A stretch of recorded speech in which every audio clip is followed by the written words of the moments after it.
ওয়াকার সাহেব সচল হয়েছে, ওনার পাঙ্খা গজাইছে ইন্ডিয়ার সচিব নিয়ম বহির্ভূতভাবে ক্যান্টনমেন্টে যাইয়া যখন দেখা করছে তারপর থেকে গত বুধবার সে খালেদা জিয়ার সাথে গেছে দেখা করতে। আমি যে প্রথম থেকে বলে আসতেছি যে এই ওয়াকার এটা ইন্ডিয়ান মাল, যখন বলেছি সিসির মতো একটা প্রো ইন্ডিয়ান সরকার বসাইতে চায় তখন সবাই আরে রে রে করে উঠছিল, এমন ভাব সবাই তখন ওয়াকার লীগ হয়ে উঠছিল, নতুন জাতির পিতা হয়ে উঠছিল ওয়াকার। এখন বুঝেছেন তো উঠতে কি কই বান্ধা আছে, যারা তখন সিক্কর মারিছিলেন আপনারা জবাব দিবেন ইন্ডিয়ান ফরেন সেক্রেটারির সাথে কিসের ইটিস পিটিস, তার জবাব আছে নাই। ইন্ডিয়ান ফরেন সেক্রেটারি যে পানি পড়া দিছে তার ভিত্তিতে এখন বাংলাদেশের রাজনীতির ইস্যুগুলো শেপ নিবে, আমি কয়ে রাখলাম লিখে রাখেন। এরই একটা অ্যাসাইনমেন্ট হইতে পারে খালেদা জিয়ার সাথে দেখা করা, ওনারে কিছু বোঝানোর চেষ্টা করা। কি কি পানি পড়া দিছে ইন্ডিয়ান ফরেন সেক্রেটারি ওয়াকার রে, আসেন সেটা একটু বুঝে দেখি। কি দিছে এটা বলা মুশকিল, এটা ওয়াকার আর পররাষ্ট্র সচিব বিক্রম মিশ্র জানে, তবে আমরা অনুমান করতে পারি। এক নাম্বার, নতুন কোনো রাজনৈতিক শক্তি যেন উত্থিত না হয়, কারণ সেই নতুন রাজনৈতিক শক্তি হবে ইন্ডিয়া বিরোধী। 2 নাম্বার, আওয়ামী লীগকে যেন রাজনীতি করতে দেওয়া হয়। 3 নাম্বার, জামাতকে যেন কোনো স্পেস না দেওয়া হয়। 4 নাম্বার, এইসব কিছুর জন্য যেন 72-এর সংবিধান সমুন্নত থাকে। 5 নাম্বার, নির্বাচন যেন দ্রুত হয়। নির্বাচন দ্রুত না হইলে বিএনপির খবর আছে ধানের শিশার কেউ চিনবে না, চিনবে নাকি টেম্পু স্ট্যান্ড। যাই হোক, এমনিতে বিএনপি আমার উপরে বিলা, আরো বিলা হোক সেটা চাই না। তাইলে যা যা ঘটতেছে রাজনৈতিক মহলে সেই সব এই লাইন বরাবর না। এবার বুঝেছেন তো কাটটিকি কই বান্দা, ইন্ডিয়া মারিচ্ছে উটি থেকে আর লাশ পড়িচ্ছে ইটি। ওয়াকার সাহেব ক্যাঙ্কা জাতির ত্রাণ করতে, এবার বুঝেছেন তো, বুঝছাও। এইবার আসেন সংবিধান নিয়ে আলাপ করি। 72-এর সংবিধানের মধ্যে কি পাইছে বিএনপি, এটা রাখাই লাগবি। একটা রিল দেখেছিলাম ফেসবুকে, দেখি গুতাইতে যে মায়ের কাছে এক মাইয়া নিয়ে আসছে, তো কইছে যে এটা আমার বউ, তো মা কইছে কি আছে এর মধ্যে, তো পোলা কয় ওর মধ্যে তো নাতি আছে। দেখেন। ও মা, মা, হ্যাঁ বলছি আমি বিয়ে করেছি, এইটা তোমার বউ। মা, এই মেয়ে হবে আমার বাড়ির বউ? কি আছে এই মেয়ের মধ্যে? ওর মধ্যে তোমার নাতি আছে। ইনকা ওই 72-এর সংবিধানের মধ্যে কি আছে দেখি, কোন ভালোবাসায় বিএনপি কি ঢুকাইছে এর মধ্যে, হাঙ্গারে দেখা দরকার, তাই না? আসেন দেখি। বিএনপি 72-এর সংবিধান থাকুক, এটা তো চায়, তাই না? তো মির্জা আব্বাস কইছে যে ওনার নাকি কষ্ট লাগে এই সংবিধানকে যখন বাদ দেওয়া লাগে। শহীদের রক্তের দিয়ে লেখা যে সংবিধান, সেই সংবিধানকে যখন কবর দেওয়ার কথা বলা হয় তখন কিন্তু আমাদের কষ্ট লাগে। তো মানেটা কি আব্বাস ভাই? উনি আবার কইছে কি, আমি পড়ে দেখলাম অনেক মন দিয়া, ভুল কইছে নাকি? কইছে যে আমি 72 সালের সংবিধানের সমর্থক নই, আমি 71 সালের সংবিধানের মুক্তিযুদ্ধের রক্তের সমর্থক। মানে কি? বাংলাটাও তো ঠিক মতো কই ব্যাপারের নাই। মানেটা কি আব্বাস ভাই? 71 সালের সংবিধান কোনটা? আওলায় গেলে হবে, এখন ক্ষমতা নাই যেতে যেতে। আরো কইছে যে মুক্তিযুদ্ধ হয়েছিল বলে এই সংবিধান, ওই সংবিধানে যদি খারাপ কিছু থাকে নিশ্চয়ই সেটা বাতিলযোগ্য। ওই সংবিধানে যদি খারাপ কিছু থাকে নিশ্চয়ই সেটা বাতিলযোগ্য। তো আব্বাস ভাই, কি খারাপ জিনিস আছে সংবিধানে? আপনি তো কইছেন যদি থাকে, তাহলে কি খারাপ জিনিস আছে সেটা বলেন, কি বাতিল করবেন সেটা বলেন। আমরা তো মনে করি 1 মণ সংবিধান, দুধের মধ্যে 1 ফোঁটা সোনা পড়েছে, পুরাটাই নষ্ট। তা আপনি বাদ দিবেন কি? পুরাটাই তো নষ্ট। একটা রাজনৈতিক দল হিসেবে আপনাদের তো বলতে হবে সংবিধানে খারাপ কি আছে। বলছেন কখনো? বলেন নাই। ওইটুকু কাজ তো করবেন না। ওই কাজ করার না আছে হ্যাডম, না আছে ইচ্ছা।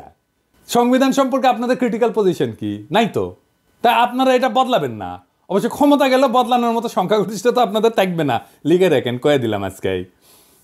না না, আমাদের বদ্ধ না আর কি। আপনারা প্রত্যেকদিন নিশ্চিত করিচ্ছেন যে আপনাদের ভোট কমে।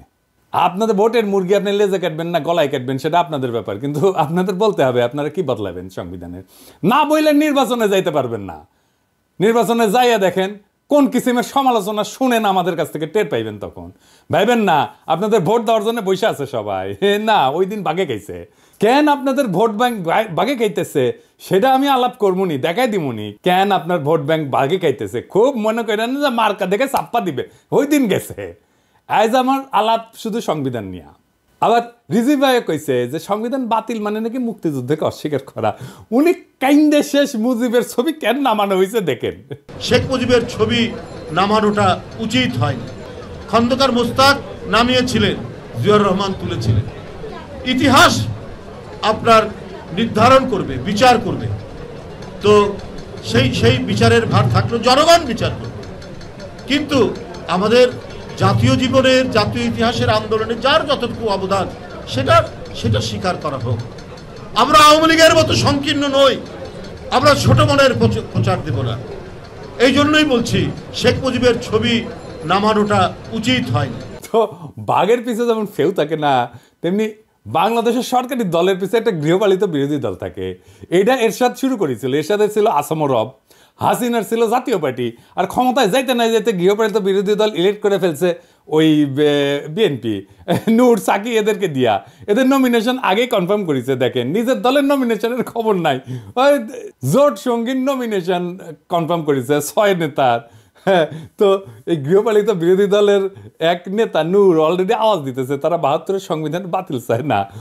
বাকিরাও কবে একটু ওয়েট করেন, এই 6 ক্যান্ডিডেটের জামানত বাজেয়াপ্ত হওয়ার চান্স আছে। কলে আমি কয়ে দিলাম, এখনই কয়ে দিলাম, বুঝছাও। আর যদি বঞ্চিত ক্যান্ডিডেট, বিএনপির যদি বঞ্চিত ক্যান্ডিডেট থাকবি না, ওটি ও যদি নাগরিক কমিটি বা জামাত ক্যান্ডিডেট করে, তাহলে এই 6 জনের এমপি হওয়ার কায়েসের কলে চারা। যাই হোক, আজকে আমার আলাপ বাংলাদেশের ধ্বজভঙ্গ সংবিধান নিয়ে। ওই আলাপ পরে আসলে বিএনপি সংবিধান ঠিক মতো পড়িছে আমার সন্দেহ আছে। আসেন না দেখি কি সংবিধানের মধ্যে কি আছে, কি ঢুকে রাখিছে। 1956 সালে পাকিস্তানের সংবিধানের একটা আলোচনা হইতেছিল। সেইখানে যেই সমস্ত ধারার সমালোচনা করেছিল আওয়ামী লীগ, সেগুলো 72-এর সংবিধানে ঢুকে দিছে। কেন আওয়ামী লীগ তখন সমর্থন করেছিল? কেন? কারণ ওই শাসনতন্ত্রটা তৈরি করা হয়েছিল আইয়ুব খানকে সামনে রেখা। আইয়ুব খান যেন একটা এক নাক হইয়া উঠতে পারে, সেটা সব কিছু ওই শাসনতন্ত্রে ছিল পাকিস্তানের।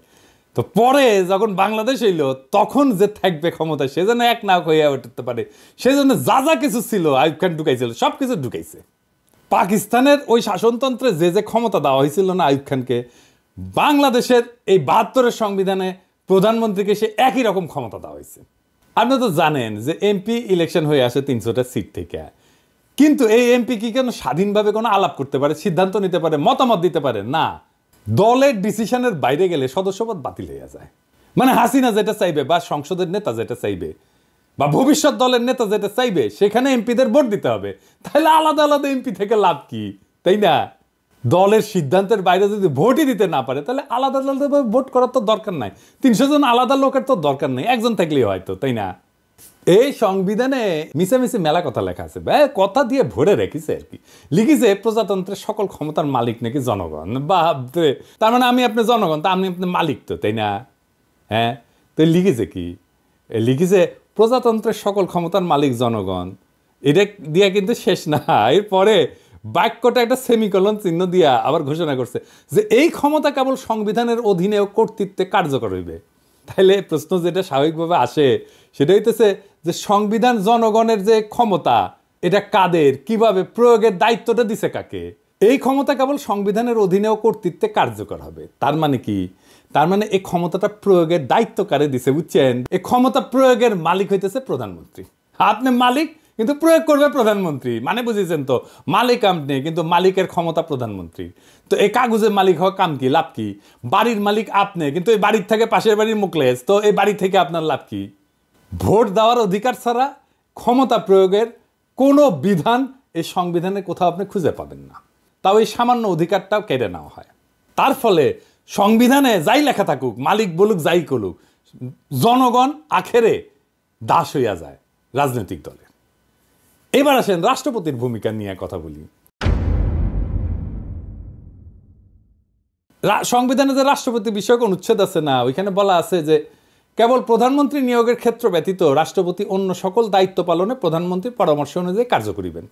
তবে শর্ত থাকে যে প্রধানমন্ত্রী রাষ্ট্রপতিকে আদৌ কোনো পরামর্শ দান করিয়াছেন কিনা, এবং করিয়া থাকলে কি পরামর্শ দান করিয়াছেন, কোনো আদালত সেই সম্পর্কে কোনো প্রশ্নের তদন্ত করিতে পারিবে না। অর্থাৎ সংবিধান রাষ্ট্রপতিকে যে সব ক্ষমতা দিছে বলে মনে করা হইতেছে, তার কোনোটাই আসলে তার নাই, বুহা। সবই প্রধানমন্ত্রী পরামর্শ অনুযায়ী প্রয়োগ করতে বাধ্য। তা প্রধানমন্ত্রী পরামর্শ ছাড়া যদি প্রয়োগ করতে না পারে, তাহলে রাষ্ট্রপতি থেকে লাভ কি কর বলেন তো? বিচারপতি, নির্বাচন কমিশনের নিয়োগ, সকল সাংবিধানিক পদে নিয়োগ দান, দণ্ডপ্রাপ্ত আসামির দণ্ড মওকুফ, কোনো কিছুই প্রধানমন্ত্রী পরামর্শ ব্যতীত করার ক্ষমতা সংবিধান রাষ্ট্রপতিকে দেয়নি। আবার সংবিধান পড়লে মনে হতে পারে যে রাষ্ট্রপতি প্রতিরক্ষা বাহিনীর সর্বাধিনায়ক, সে বিচারপতি নিয়োগ করে, অ্যাটর্নি জেনারেল নিয়োগ করে, নির্বাচন কমিশন, মহাহিসাব নিরীক্ষক নিয়োগ করে। কিন্তু আগের অনুচ্ছেদটা যদি দেখেন না, তাইলে এই সমস্ত ক্ষমতা আসলে দেখা যাচ্ছে যে দৃশ্যত রাষ্ট্রপতির, কিন্তু প্রকৃতপক্ষে এটা প্রধানমন্ত্রীর আন্ডারে। রাষ্ট্রপতি প্রধানমন্ত্রীর আন্ডারে চাকরি করা এক ভালচুন, যার নিজের কোনো ক্ষমতা নাই, চাঁদের মতো আর কি, নিজের কোনো আলো নাই। প্রধানমন্ত্রী সূর্যের আলোতে সে আলোকিত। তো সংবিধান অনুসারে বলছে যে রাষ্ট্রপতির আছে প্রধানমন্ত্রী নিয়োগের ক্ষমতা, কিন্তু এবার বলাও আছে যে সংসদের সংখ্যাগরিষ্ঠ সদস্যের আস্থাভাজন বলে রাষ্ট্রপতির নিয়োগ প্রতীয়মান হইতে হবে। তার মানে রাষ্ট্রপতি তাকেই প্রধানমন্ত্রী নিয়োগ করবে যে সংসদের সংখ্যাগরিষ্ঠ। তার মানে তার রাষ্ট্রপতির তো আসলে কোনো ক্ষমতা নাই। প্রকৃত অর্থে প্রধানমন্ত্রী নিয়োগের ক্ষমতাও তার না। এটা হলো সংখ্যাগরিষ্ঠ সংসদ সদস্যের ক্ষমতা। তারপরে প্রধানমন্ত্রীর তো প্রজাতন্ত্রের নির্বাহী ক্ষমতার অধিকারী করছেই, মন্ত্রী নিয়োগ করা, বরখাস্তের এখতিয়ার সংবিধানে প্রধানমন্ত্রীকেই দিছে। বাংলাদেশের সংবিধানে প্রধানমন্ত্রীকে যে ক্ষমতা দেওয়া হয়েছে, প্রাচীনকালের সম্রাটদের ওই ক্ষমতা ছিল না। আচ্ছা, এবার আসেন, পৃথিবীর সব দেশে ইমপিচ করা যায় রাষ্ট্রপ্রধানকে, তাই না? সংবিধান অনুসারে প্রধানমন্ত্রীকে কি ইমপিচ করা যায়? প্রধানমন্ত্রীর বিরুদ্ধে যদি কোনো অভিযোগ ওঠে তাহলে তদন্ত করবে কে? এটাও কি রাষ্ট্রপতিকে প্রধানমন্ত্রীর সাথে পরামর্শ করে করতে হবে? প্রধান বিচারপতির বিরুদ্ধে যদি কোনো অভিযোগ ওঠে তাহলে সেটা তদন্ত করার অধিকারী বা কে? কেমন করে করবে? প্রধানমন্ত্রী রাষ্ট্রীয় পররাষ্ট্র বিষয়ে রাষ্ট্রপতিকে অবহিত করবেন, ঠিক আছে, কিন্তু অবহিত হয়ে থাকে কি যথেষ্ট? যদি প্রধানমন্ত্রী কোনো রাষ্ট্রীয় কর্মকাণ্ড বা পররাষ্ট্র সম্পর্ক নির্ণয়, রাষ্ট্রীয় নিরাপত্তা, দেশের স্বাধীনতা, সার্বভৌমত্ব কিংবা বাংলাদেশের সংবিধানের সঙ্গে অসঙ্গতিপূর্ণ হয়, তাহলে তার বিচারটা করবে কে? এই বিচারের সুযোগ আমাদের সংবিধানে নাই। এইভাবেই সংবিধান প্রধানমন্ত্রীর স্বেচ্ছাচারিতার সুযোগ করে দেওয়া হয়েছে। এই সংবিধানের মধ্যে লুকায় আছে ফ্যাসিবাদের বীজ, এই সংবিধানের মধ্যে লুকায় আছে স্বৈরাচারের বীজ। ওই যে বলছি না, এর মধ্যে কি আছে? এইটাই আছে, ওইটাই বিএনপির পছন্দ। ও বিএনপি ওই আর একটা স্বৈরাচার হয়ে উঠতে চায়। এই যে আভ্যন্তরীণ রাজনীতি, অর্থনীতি, আইন শৃঙ্খলা পরিস্থিতিতে বিশৃঙ্খলা, অরাজকতা, এমনকি দেশদ্রোহিতা করছে যে হাসিনা, এর জন্য হাসিনাকে দায়ী, দোষী সাব্যস্ত করা, বিচার করার সাংবিধানিক সুযোগ সংবিধানে নাই। বুঝছাও? বিশ্বের সবচেয়ে ক্ষমতাধর ব্যক্তিকে, মার্কিন প্রেসিডেন্ট তো, তাই না, তারই ইমপিচ করা যায়।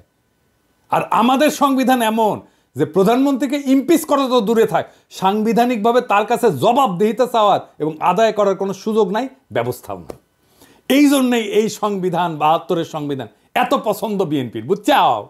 এইবার আসেন দেখি যে রাষ্ট্র তার ঘোষিত নীতির উল্টা নীতিও এই সংবিধানের বলে বাস্তবায়ন করতে পারে। কেমনে?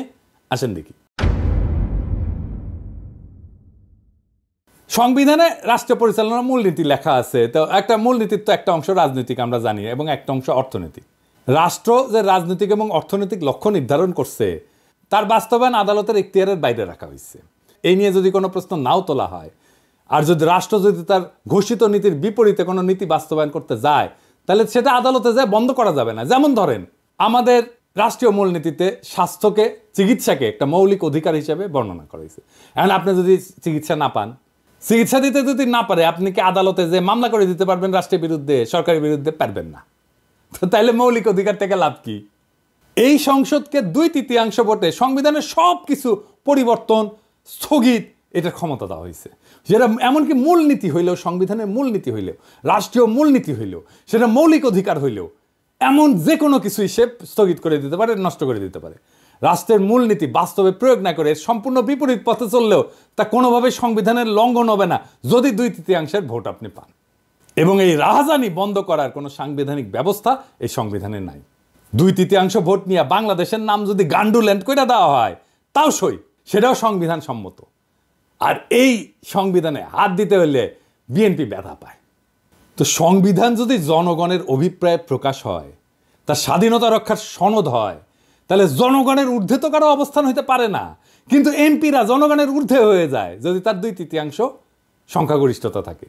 সুতরাং জনগণ তার জাতীয় বা রাষ্ট্রীয় অভিপ্রায় হিসেবে যা ঠিক করবে, সেটা সংশোধনের এখতিয়ার কোনোভাবেই এই এমপিদের কাছে থাকতে পারে না।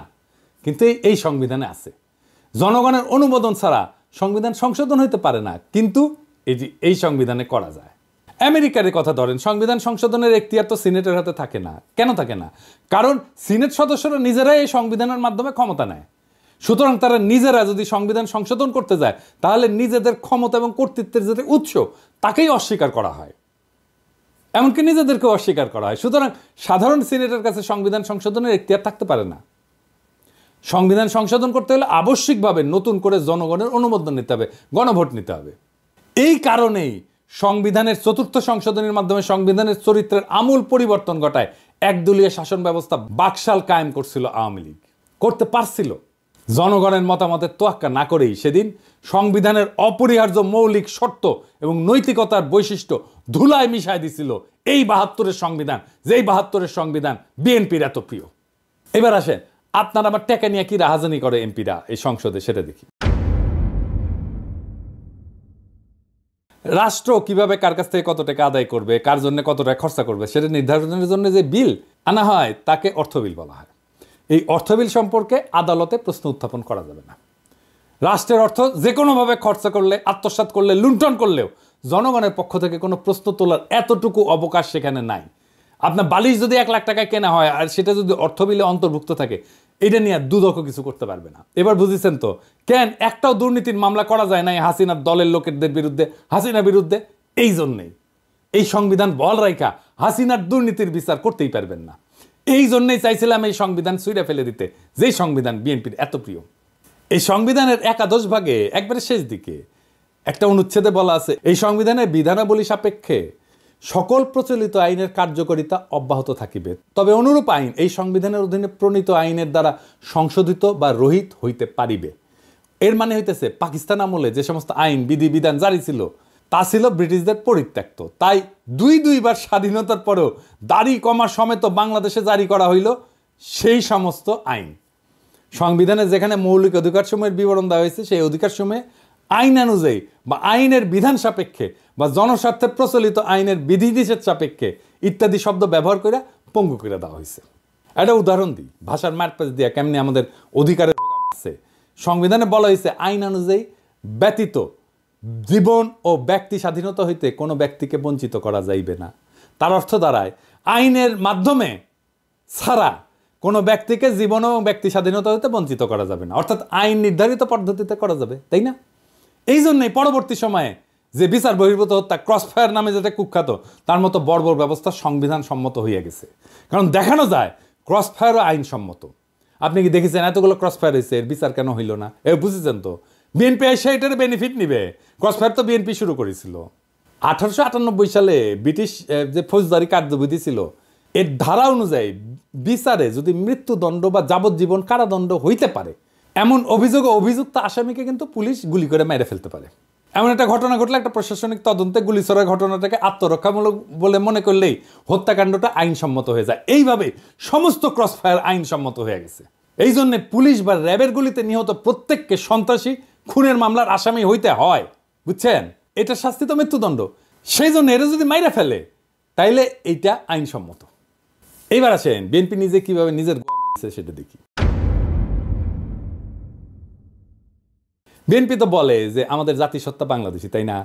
বিএনপি আর আওয়ামী লীগের মধ্যে তো তফাৎ হচ্ছে, আওয়ামী লীগ মনে করে আমাদের জাতিসত্তা বাঙালি আর বিএনপি মনে করে আমরা বাংলাদেশি। তো এই সংবিধানে কি লেখা আছে? লেখা আছে বাংলাদেশের নাগরিকগণ বাঙালি বলিয়া পরিচিত হইবেন। তো এই বাক্য দিয়া সংবিধানে বাঙালি ছাড়া অন্যান্য জাতির অস্তিত্বকে অস্বীকার করা হইল। তো এতগুলো জাতিসত্তা আছে, আমাদের ক্ষুদ্র নৃগোষ্ঠী আছে, কেউ তাহলে বাংলাদেশের নাগরিক না? রাষ্ট্র পরিচালনার অন্যতম মূলনীতি অংশে বলা আছে যে ভাষাগত এবং সংস্কৃতিগত একক সত্তা বিশিষ্ট যে বাঙালি জাতি ঐক্যবদ্ধ এবং সংকল্পবদ্ধ সংগ্রাম করিয়া জাতীয় মুক্তিযুদ্ধের মাধ্যমে বাংলাদেশের স্বাধীনতা ও সার্বভৌমত্ব অর্জন করিয়াছেন, সেই বাঙালি জাতির ঐক্য এবং সংহতি হইবে বাঙালি জাতীয়তাবাদের ভিত্তি। এইটা বিএনপি রাখতে চায়, বুঝছাও? ওই পরেই নি আসলে সংবিধান।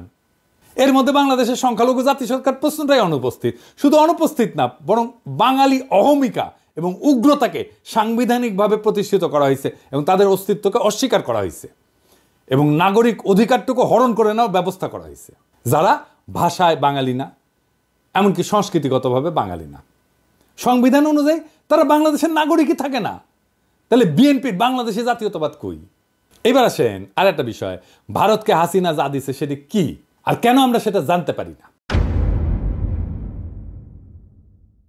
হাসিনা গর্বভরে বলেছিল না যে ভারতকে যা দিছি তা তারা সারা জীবন মনে রাখবে। তো ইন্ডিয়ার সাথে কি কি চুক্তি হয়েছে জানেন না। এমনকি অন্তর্বর্তীকালীন সরকারও তা জানায় নাই। কেন জানায় নাই? কারণ রাষ্ট্রীয় কোনো চুক্তি হোক তা জাতীয় আন্তর্জাতিক তা সম্পাদনের পূর্বে বা পরে জনগণের কোনো মতামত গ্রহণের জন্য কোনোভাবেই জনগণের কাছে বা তার প্রতিনিধির কাছে উপস্থাপনের কোনো ব্যবস্থা রাখেনি। মানে এটা সংসদে আলাপ না করেও চুক্তি করতে পারে। তার মানে এই ৭২-এর সংবিধান অনুযায়ী অন্য যে কোনো রাষ্ট্রের সাথে যে কোনো চুক্তি, ট্রানজিট হোক, করিডোর হোক, যা কিছু হোক, বন্দর দিয়ে দেওয়া হোক, চুক্তির আগে বা পরে দেশবাসীর সঙ্গে আলোচনার সাংবিধানিক কোনো বাধ্যবাধকতা নেই। সমস্ত আন্তর্জাতিক চুক্তি সম্পাদিত হয় জনগণকে অন্ধকারে রেখে। এমনকি সংসদেও সেই চুক্তি নিয়ে আলোচনার কোনো বাধ্যবাধকতা সরকারের নাই। আবার দেখেন যে নির্বাচনী এলাকা থেকে সংসদ সদস্যরা নির্বাচিত হয়, সেই নির্বাচকরা যদি সেই এলাকার লোকেরা মনে করে যে তাকে আর তার প্রতিনিধি রাখবে না, তাহলে ওই জনগণের হাত পা বাঁধা, কিছুই করার নাই। মানে টার্ম শেষ হওয়ার আগে পর্যন্ত কিছু করতে পারে না। অর্থাৎ প্রতিনিধি প্রত্যাহার করার কোনো সুযোগ সংবিধানে নাই। সারা দুনিয়ায় সভ্য দেশে এই সুযোগ আছে। এলাকার লোকেরা তার এমপিকে রিকল করতে পারে, মানে প্রত্যাহার করে নিতে পারে, এমনকি তার টার্ম শেষ হওয়ার আগেই। আর বাংলাদেশে একবার নির্বাচিত হলে কেল্লাফতে। দুনিয়ার সব দেশ এমপিকে রিকল করতে পারে, তার এলাকার লোকেরা, বাংলাদেশে পারে না। সংবিধান আসলে রচনা হয় কীভাবে? সেভাবে কি আমাদের সংবিধান রচনা হয়েছে? সংবিধান তৈরি করে গণপরিষদ। শুধু সংবিধান তৈরি তাদের কাজ। জনগণ ভোট দিয়া গণপরিষদ তৈরি করে, তারা সংবিধান তৈরি করে চলে যায়। সেই সংবিধানের অধীনে নির্বাচন হয়, নতুন সংসদ তৈরি হয়। কেন এই নিয়ম? কারণ আমি যে আইনে চলবো সেই আইন তো আমি নিজে তৈরি করতে পারি না। তাইলে তো আমার সুবিধা মতো আমি আইন বানাবো, তাই না? আমাদের সংবিধান তৈরি হয়েছে এমপিদের দিয়া। তারাই সংবিধান বানাইছে। তাদের সংবিধান বানানোর জন্য নির্বাচন করা হয়নি, কিন্তু তাদের এই সংবিধান বানানোর ম্যান্ডেটই ছিল না। তারা সংবিধান বানানোর পরে নিজেরাই কন্টিনিউ করছে এমপি হিসাবে, মানে নিজে যে আইন বানাইছে সেই আইন অনুযায়ী সে চলছে। মৌলানা ভাসানী কিন্তু বলছিল যে এই সংবিধানের খসড়া জনগণের কাছে প্রকাশ করার আগে সেটা দিল্লি পাঠানো হয়েছে।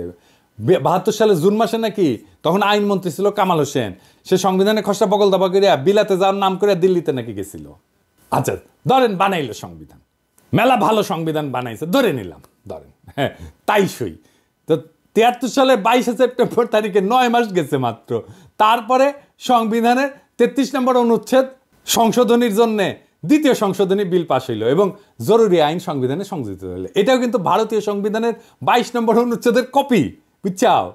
ভারতীয় সংবিধানে আটকাদেশ মেয়াদ ৩ থেকে ৬ মাস, এনে বাংলাদেশের সংবিধানে আটকাদেশের মেয়াদ কিন্তু অনির্দিষ্টকাল পর্যন্ত, বুঝছাও? তো কি বালের সংবিধান বানাইছিলেন যে ১ বছর যা না যাইতে কাটাছেড়া করতে হয়? সেই সংবিধান বিএনপি প্রিয়। তাই সংবিধানে তাইলে কি মধু আছে?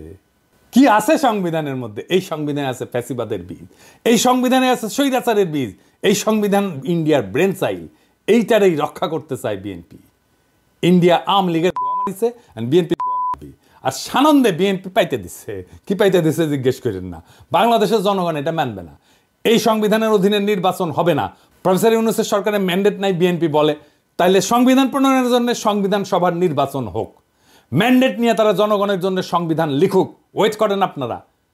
নির্বাচন করতে চান, আসেন এই গণপরিষদের নির্বাচন করেন, সংবিধান লেখার নির্বাচন। সেটা তো করবেন না। দেশের মালিক আপনারাই না, আমরাও দেশের মালিক। শুধু রাজনৈতিক দলের কথা শুই না দেশ চালাবে অন্তর্বর্তীকালীন সরকার, এটা কোথায় লেখা আছে? জুলাই বিপ্লবের টাইমে ছাত্র জনতা একটা স্লোগান দিছিল, দেশটা কারো বাপের না, মাথায় রেখেন, দেশটা রাজনৈতিক দলের কারো বাপের না। সবার মত নিয়ে দেশ চালাইতে হবে। এই সংবিধান ছুঁড়ে ফেলতে হবে। নতুন সংবিধান ছাড়া কোনো নির্বাচন হবে না। Case close. ইনকিলাব জিন্দাবাদ।